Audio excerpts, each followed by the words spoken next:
Good afternoon, student. Let's see change of state. All materials in nature are made up of molecules that are always in motion. In solids, molecules are arranged in an orderly manner with fixed positions. These molecules keep vibrating around their mean positions. Molecules of solids do not have the freedom to leave their positions due to intermolecular force of attraction. The intermolecular force between molecules of gases is very small, and that's why they are far apart. They are free to move anywhere and are in continuous motion. Molecules of liquid are closer to each other than those of a gas. Therefore, the intermolecular force between them is less in comparison to that in a solid. हमें पता है कि material जितने भी हमें nature में देखने को मिलते हैं वो सब मॉलिक्यूल से बने हुए हैं. Matter exist in 3 state solid, liquid and gases. ये हम पढ़ चुके हैं. तो ये जो मैटर है ये 3 स्टेट में एग्जिस्ट होती है, solid, liquid and gas. Solid state में क्या होता है, the molecules, example that I am telling you is duster. All of you have seen duster, na? All the molecules, the duster is made up of number of molecules and all these molecules are very close to each other. वो molecules कैसे हैं, एक दूसरे के एकदम पास है, इसलिए duster have a definite shape. उसको क्या है, उसकी वजह से एक डेफिनेट शेप है और वो पास होने की वजह से there is strong intermolecular force of attraction between the two molecules. वो पास पास रहने से उनकी दोस्ती कैसी रहती है, बहुत गहरी रहती है. Means intermolecular force of attraction. That word you have to remember, intermolecular force of attraction. ये कैसा है, उनके इसमें बहुत ज़्यादा है. और गैसियस स्टेट के मॉलिक्यूल्स जो होते हैं वो कैसे हैं, जैसे कि आपके स्कूल क्लास में कभी कभी आने वाले स्टूडेंट, मतलब बहुत ज़्यादा एब्सेंट रहने वाले स्टूडेंट इसका एग्जाम्पल हो सकते हैं. वो क्या है, कभी आते हैं फिर उनके तरफ कोई देखता नहीं, आँख पीछे बैठ जाते हैं. तो इस तरह से जो गैसियस मॉलिक्यूल्स है ये कैसे है, रैंडमली ओरिएंटेड. वो मन मर्जी वैसा करते हैं, जहाँ चाहे वहाँ बैठ जाते हैं, जहाँ मतलब उनको कोई कुछ बोलता नहीं है. टीचर भी even those who are continuously absent without any reason, तो वो भी बोलते हैं ठीक है भाई पढ़ ले, नहीं तो मत पढ़ जा, क्या करना है कर. That is the thing. तो उस तरह से गैसियस मॉलिक्यूल क्या है, वो एक दूसरे से दूर रहते हैं, they are far apart from each other. तो वो फ्री टू मूव है, वो क्या है, they have a freedom, they are free to move. But in liquid, liquid की बात यदि हम करते हैं, जैसे है पानी है, दूध है, तो इसमें जो मॉलिक्यूल्स है वो एज़ कम्पेयर टू गैसेस वो पास में है. बट सॉलिड के जैसा उनको शेप नहीं रहता है, definite shape. They acquire the shape of the container. तो जिस बर्तन में आप दूध लेते हो उस बर्तन का शेप उस दूध को आ जाता है. तो इस तरह से उनका जो मॉलिक्यूलर फोर्स ऑफ अट्रैक्शन है वो गैसेस से ज़्यादा है, बट सॉलिड से कैसा है, कम है.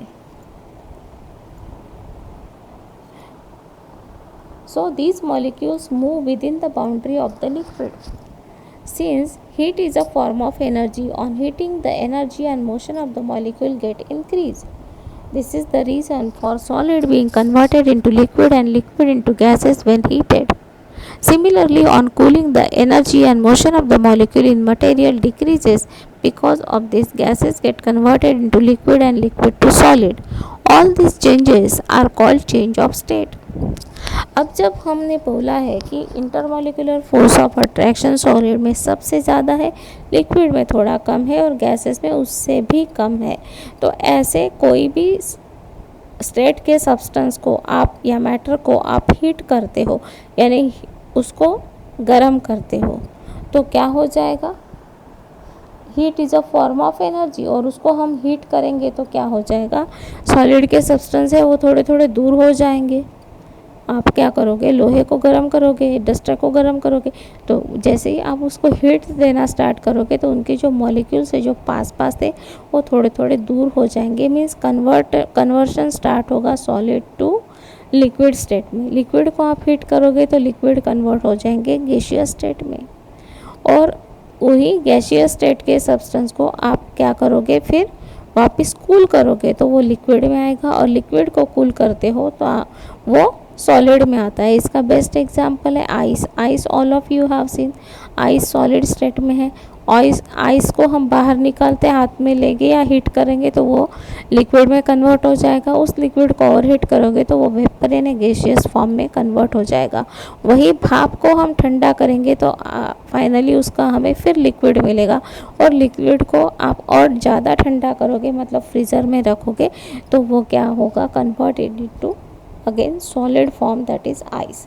और ये सारे इसको हम बोलते हैं चेंजेस को, that is change of state change हो जाता है सॉलिड से लिक्विड, लिक्विड से गैस, गैस से फिर लिक्विड, लिक्विड से फिर सॉलिड। इसके लिए हमें एक एक्टिविटी दी है बुक में, उसको पढ़ते हैं। Beaker, tripod stand, thermometer, wire gauze, ice pieces, glass rod. आपको आइस को ब्रेक करना है and keep them in beaker, उसको बीकर में रखना है। Now place the beaker on the wire gauze kept on a tripod stand, और उस बीकर को आपको ट्राइपॉड स्टैंड पे ऊपर रखना है, बट उसके बीच में वायर गॉज डालना है। Now the temperature of the beaker after every minute, आपको उसको टेम्परेचर एक एक मिनट के बाद नोट करना है and right the observation. 0 minute में वो सॉलिड फॉर्म में रहे, 1 मिनट में सॉलिड और लिक्विड दोनों था, 2 मिनट में सॉलिड और सम लिक्विड, फिर 3 मिनट में क्या हो जाएगा, सॉलिड और सम लिक्विड आएगा, फिर 4 मिनट में लिक्विड आ जाएगा, 6वें इसमें आप लिखोगे 5th मिनट ना, इन 5th minute again liquid and in 7th gaseous form vapour. इसका टेम्परेचर आप ज़्यादा बढ़ाओगे, 0 डिग्री पे ही वो क्या हो गएगा, solid and some liquid, but 0 degree Celsius उसका फ्रीजिंग पॉइंट है, तो आप यहाँ पे टेम्परेचर को थोड़ा सा बढ़ाओगे। We observe that the temperature remain at 0 degree until the entire ice melt. जब तक पूरा आइस पानी में कन्वर्ट नहीं होता है तब तक उसका टेम्परेचर 0 डिग्री सेल्सियस ही है। Whereas the heat given to the beaker and the ice during this period gone. तो हमने तो उसको हीट किया, तो ये हीट कहाँ गई? This heat is used in changing the state of ice, or should we say that this heat is consumed in making the intermolecular forces weaker. तो ये हीट जो हमने दी बट उसका टेम्परेचर तो उतना ही था, तो ये हीट किस में यूज़ हुई, तो वो जो इंटरमॉलिक्यूलर फोर्स है उस उन मॉलिक्यूल्स के बीच का उसको कमज़ोर करने में यूज़ हुई। The fix temperature at which a material changes is state from solid to liquid is called its melting point. Melting point आप किसको बोलोगे?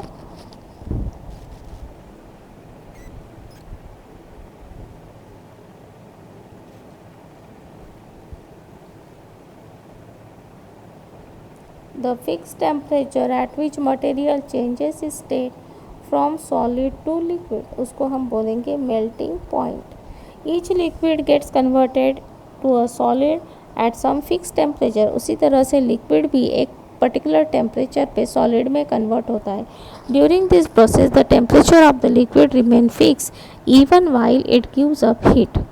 This fixed temperature is called freezing point of that material. और उस material का जो liquid से solid में convert हो गया है फिक्स टेम्परेचर पे, उस टेम्परेचर को हम क्या बोलेंगे? Freezing point of that material. Any solid material when given heat at its melting point changes into its liquid form, while on taking away heat from liquid at its freezing point to the same extent makes the liquid return to its solid form. Any solid जब हम उसको heat supply करते हैं तो वो convert होता है liquid form में, और जब वो लिक्विड फॉर्म में कन्वर्ट होता है तो क्या करता है, उसको हम फ्रीज करते हैं तो हीट गिवन आउट और कन्वर्ट होता है उसमें सॉलिड में। तो taking away heat from the liquid at its freezing point. to the some extent make the liquid remain to its solid form. Liquid को सॉलिड फॉर्म में रखने के लिए थोड़ा हीट वो क्या करता है, लेता है. The melting and freezing point of any material are always same. Water freezes if it is cooled at 0 degree Celsius and ice melt if it is heated at about 0 degree Celsius. तो हमें एक चीज़ याद रखना है, जो melting point होता है वही उसका फ्रीजिंग पॉइंट होता है. जैसे कि पानी का मेल्टिंग पॉइंट कितना है, 0 डिग्री, और उसका फ्रीजिंग पॉइंट भी कितना है, 0 degree. Clear.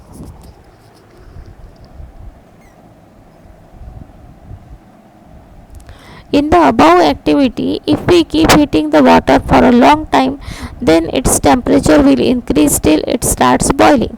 At this stage, the water starts changing into steam. हम पानी को और ज़्यादा हीट करते रहेंगे तो पानी क्या हो जाएगा, आखिर भाप में कन्वर्ट हो जाएगा. While the state is changing, even if water is heated more, its temperature will not increase. और एक स्टेज आएगा कि उस समय उसका टेम्परेचर जो है वो कांस्टेंट रहेगा, बट पानी क्या हो जाएगा, कन्वर्ट होना स्टार्ट होगा किसमें, भाप में, यानी वेपर स्टेट में या स्टीम में. The temperature at which liquid start boiling and change to gaseous state is called its boiling point. At the same temperature, the vapor of the liquid or the gaseous form condenses to its liquid state. Therefore, this is called condensation point. Condense करते हैं हम, उसको ठंडा होने देते हैं, उसका temperature कम करते हैं. तो सॉलिड को हीट करने से वो मेल्ट होकर लिक्विड फॉर्म में आता है, और उस लिक्विड को हम फ्रीज करने से सॉलिड में कन्वर्ट होते हैं. लिक्विड को हम हीट करने से इवापोरेशन होता है और गैसियस फॉर्म में कन्वर्ट होता है, और गैसेस को हम कंडेंस करते हैं, टेम्परेचर डिक्रीज करते हैं, तो वो लिक्विड में आता है. Different liquids have different boiling point, और अलग अलग लिक्विड का अलग अलग बॉइलिंग पॉइंट होता है. Boiling point of some liquid is given in your textbook. Now they have given some examples of change of state. Some examples of change of state. Heat energy given to boiling water goes into steam. This is the reason why steam burns us more in comparison to boiling water.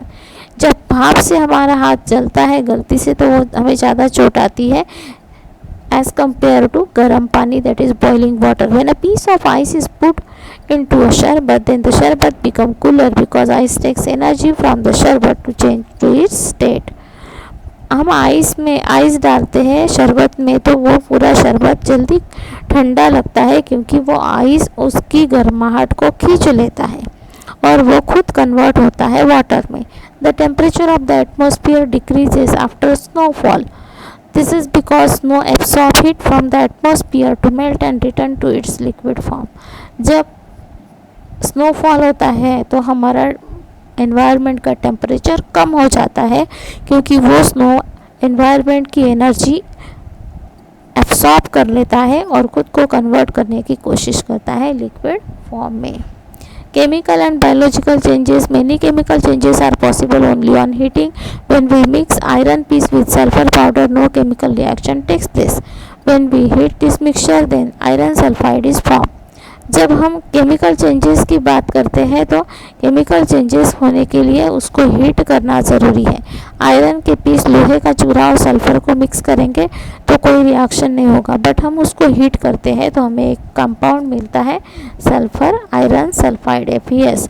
Similarly oxygen is release when we heat potassium chlorate and potassium permanganate. Potassium chlorate या potassium permanganate को heat करते हैं तो उसमें से oxygen क्या होता है, रिलीज होता है. Heat energy is produce in some chemical changes on mixing limestone with water. यहाँ पे हीट एनर्जी क्या हो रही है, प्रोड्यूस हो रही है. That is exothermic reaction on mixing limestone with water, on putting sodium in water और mixing water with sulphuric acid. पानी में सल्फ्यूरिक एसिड को डालो या सोडियम को डालो या फिर चूने को डालो, उसमें क्या हो जाएगा, heat is release, heat produce होती है. Besides chemical change, heat energy is possible for biological changes. We all know that in summer milk and other edible things get stale and spoil quickly. हमें पता है कि गर्मी के दिनों में दूध जल्दी खराब हो जाता है. Bacteria responsible for spoiling this become more active at the temperature 30 to 45 degrees Celsius. और इसका रीज़न है कि जो बैक्टीरिया वो दूध को ख़राब करते हैं वो बैक्टीरिया 30 डिग्री से 45 डिग्री सेल्सियस टेम्परेचर में ज़्यादा एक्टिव हो जाते हैं. But if this things are heated up to 60 degree Celsius और beyond then many bacteria are killed. यदि हम दूध को अच्छे से बॉईल करके उबाल के गर्म करेंगे तो उसमें से जो बैक्टीरिया है वो ख़त्म हो जाएंगे और फिर आपका दूध फटने का चांस कम हो जाएगा. We need to boil milk several time in order to save it from spoiling. Fruit milk and food are kept in refrigerator at low temperature in order to save them from spoiling because bacteria die at very low temperature. जहाँ bacteria low temperature पे मर जाते हैं इसलिए हम उनको ख़राब ना होने के लिए फ्रूट मिल्क और फूड को रेफ्रिजरेटर फ्रीज में रखते हैं. 30 degree Celsius temperature is suitable for mammal cell and 40 degree Celsius for bird. This is the reason that for development of egg it is necessary to warm them and keep them at a comfortable and steady temperature. Egg का fertilization होने के लिए वो temperature maintain करते हैं 37 to 40 degree. Why does the melting and freezing point of the material takes place at the same temperature? यहाँ पे हमने पहले ही इसका आंसर टिक किया है.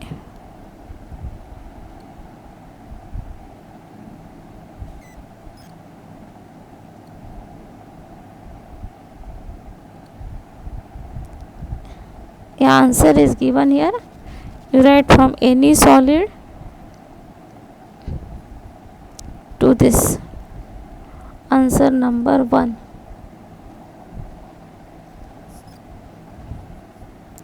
Then doctors clean the skin with spirit before giving injection. Why does that place feel cold?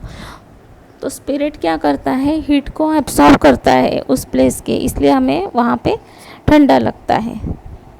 During summer water in a pitcher made up of smooth black soil does not become as cool as pitcher made of red soil.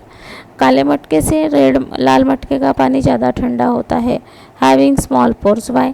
तो जिसमें ज़्यादा बारीक छेदा होगा ना जिस मटके में, वो चाहे काला हो चाहे लाल हो, तो उसमें क्या हो जाएगा कि वापोरेशन हो जाएगा, मतलब हीट क्या हो जाएगी, बाहर जाएगी, एब्सॉर्प्शन ऑफ हीट हो जाएगा और वो अंदर का पानी क्या होते जाएगा, धीरे धीरे ठंडा हो जाएगा. To save milk from going stale we boil it many time और keep it in refrigerator. Milk को सेव करने के लिए ये आंसर दिया हुआ है यहाँ पे.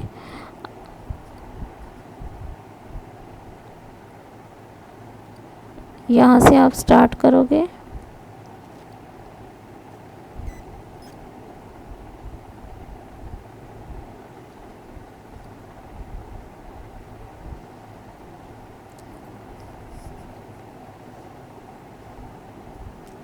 तो यहाँ तक लिखोगे. ये है आपका आंसर नंबर 4.